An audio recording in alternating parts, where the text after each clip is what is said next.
T'es-tu déjà posé la question quelle est la différence entre nourrir et hydrater sa peau ou ses cheveux? Eh bien, je t'explique tout aujourd'hui. Bonjour et bienvenue dans cette nouvelle vidéo. Moi, c'est Sonia et ici, je te parle exclusivement de soins naturels, que ce soit pour ta peau ou pour tes cheveux. On confond souvent hydratation et nutrition et pourtant les deux sont complètement différents et je vais t'expliquer tout aujourd'hui de comment nourrir tes cheveux, comment hydrater tes cheveux, comment nourrir ta peau et hydrater ta peau. Donc je vais diviser en fait cette vidéo en deux parties. La première sera consacrée à la peau et la deuxième à tes cheveux. On y va pour la première partie. En fait, notre peau et nos cheveux, ils sont comme nous en fait. Ils ont ou besoin de se nourrir ou besoin de s'hydrater. Mais ils ont besoin quand même des deux. Si ta peau a le manque de nutrition, tu vas avoir facilement des rougeurs, tu vas subir beaucoup plus difficilement le changement de température, tu vas avoir les pores de ta peau qui seront très fins et tu vas avoir en fait aucune zone de gras.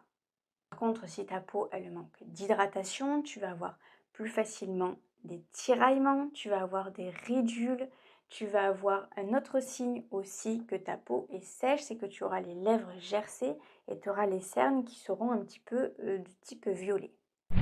Maintenant, tu connais la différence entre nutrition et hydratation. On va voir par contre ce que tu peux mettre sur ta peau si tu manques de nutrition ou d'hydratation.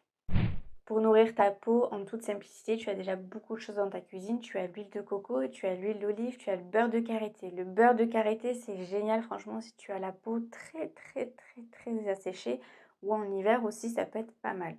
L'huile d'olive, elle est géniale. Surtout si tu as un petit peu la trentaine comme moi ou tu approches de la trentaine et que tu veux éviter d'avoir trop de rides. En fait, l'huile d'olive, elle va apporter un petit peu d'élasticité à ta peau. Donc ça, franchement, c'est génial. Et l'huile de coco, par contre, juste je la déconseille si tu as la peau qui est déjà un petit peu à tendance grasse et que tu es sujet aux imperfections, je te déconseille, passe plutôt à l'huile d'olive. En ce qui concerne l'hydratation, tu as les hydrolats. Alors moi, en ce moment, j'utilise celui de verveine, mais en fait, il y en a des multitudes de sortes d'hydrolats, en fait, et chacun ont des vertus un petit peu en fonction de ce que tu as comme problème sur ta peau ou tout simplement ce que tu souhaites apporter en plus à ta peau. Et tu as aussi le gel d'aloe vera et le gel de lin qui sont géniaux aussi pour hydrater sa peau. Par contre, pour hydrater sa peau, il n'y a rien de mieux que de boire à peu près entre 1 litre et 2 litres d'eau par jour. Je t'ai fait une vidéo justement à ce sujet de pourquoi il est très important de boire beaucoup d'eau. Donc si tu arrives à boire 1,5 litre d'eau, c'est génial. Si tu arrives à faire un peu plus, bah c'est tout bénef. Donc en fait, les corps gras, ils vont servir en fait à garder l'hydratation au fond des cellules. Par contre, n'hydrate pas trop ta peau et ne la nourris pas trop. Si tu la nourris trop, tu vas avoir peut-être des points noirs et c'est pas forcément ce qu'on recherche. Si tu l'hydrates trop, en fait, tu vas assécher en fait les couches de gras. Donc en fait, ta peau ne va pas être hydratée, tu vas au contraire l'assécher. Maintenant à la deuxième partie et on va parler des cheveux. Et les cheveux, c'est comme notre peau et comme nous, ils ont besoin d'hydratation et de nutrition. Si tes cheveux, ils manquent d'hydratation, les écailles, elles vont être fermées. Ils vont vite avoir des nœuds, tu vas pas arriver à les gainer, tu vas avoir des difficultés à les coiffer. Donc là, encore une fois, tu peux utiliser les mêmes choses que pour ta peau. Peut-être pas l'hydrolat forcément de verveine, tu as d'autres hydrolats pour tes cheveux, mais tu peux aussi encore utiliser le gel d'aloe vera et le gel de lin que tu peux utiliser tous les jours.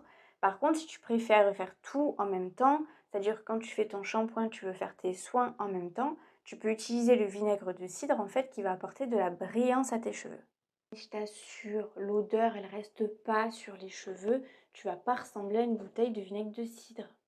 Par contre, si tes cheveux ils manquent de nutrition, ils vont être vite gorgés de tous les produits que tu leur mets. Ils vont être rêches, ils vont pas être super soyeux, ils vont être difficiles à coiffer, tu vas manquer de beaucoup de gainage. Donc là encore, tu peux utiliser les mêmes choses que pour ta peau, que ce soit l'huile d'olive ou l'huile de coco.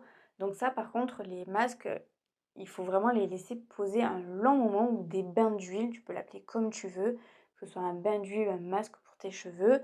Donc en fait, il faut le laisser poser plusieurs heures, que ce soit ou la nuit si tu arrives à dormir avec les cheveux tout remontés, coincés dans une serviette, ou alors tu fais ça le dimanche quand tu es cocoon chez toi. Donc tu fais un bain d'huile. L'huile de coco, elle est bien. L'huile d'olive aussi, elle est bien. Par contre, pour les cheveux très secs, qui sont peut-être même cassants, qui sont sursollicités, c'est super. Mais il peut arriver aussi que tes cheveux manquent et de nutrition et d'hydratation en même temps. Donc là, par contre, il n'y a pas de souci, tu peux faire tout en même temps. Ça veut dire que tu peux faire le vinaigre de cidre, tu peux faire le gel d'aloe vera, tu peux faire les hydrolats et tu peux faire les masques aussi. Chevelure bien nourrie et bien hydratée, ils sont beaucoup moins cassants, beaucoup moins fourchus. Et ben voilà, je pense que maintenant tu sais tout sur la différence entre nutrition et hydratation, que ce soit pour ta peau ou pour tes cheveux. Si ta vidéo t'a rendu service, ben n'hésite pas à mettre un petit pouce, ça me sert beaucoup. Si tu veux retrouver une extension de ma chaîne YouTube, ben c'est tout simplement sur Instagram que ça se passe. Sur ce, je te dis à la prochaine, je te fais des gros bisous. Ciao!